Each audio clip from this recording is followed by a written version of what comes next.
Donald Trump has demanded from his presidential chair that the Baseball Hall of Fame induct Roger Clemens. And oddly enough, he does this the day after he plays golf with Clemens and Clemens' kid, and then Clemens comes out and thanks him. So they play this back and forth little love relationship between the two of them. He has a great golf game, which of course he's spending more time on the golf course than he is spending doing anything else, but that's another story altogether. But then he comes out and says Clemens in the Hall of Fame. No, absolutely not. Roger Clemens was guilty of perjury. Roger Clemens was mentioned in the original steroids report. He was mentioned by the trainer who talked about it. Roger Clemens was involved in the steroid era, and he never gets into the Hall of Fame. Unless, and Mike, I've even said this a couple of times, why not just at the Hall of Fame have a corner, a spot that represents the steroid era in baseball and says, these are the players who were involved, who were thought to be involved, and explain the whole thing to it.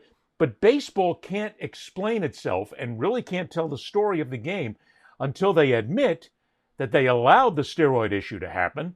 They covered it up. They tried to basically walk away from it because they knew it was helping the game.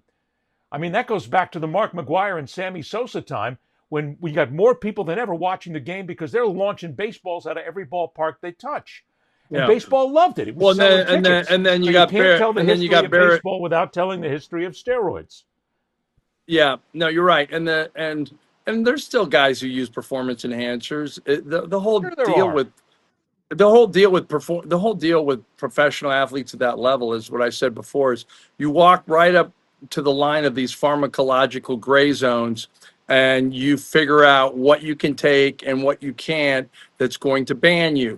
Now, but let's be clear about this, because Jeff Passan of ESPN, who I respect as a baseball writer, he's been around for a while, and he's done great work.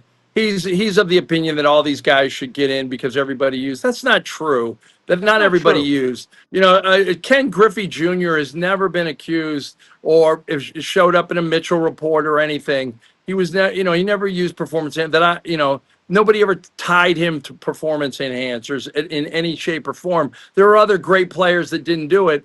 So what these guys did, and people look at it now as they just were giving themselves an extra jolt. No, Barry Bonds, when he got to the plate in San Francisco at the end, it looked like the bearded lady. It was like this big neck, and all the people in San Francisco at the ballpark were complicit because all they wanted to see was that little ball go into the water at McCovey Cove.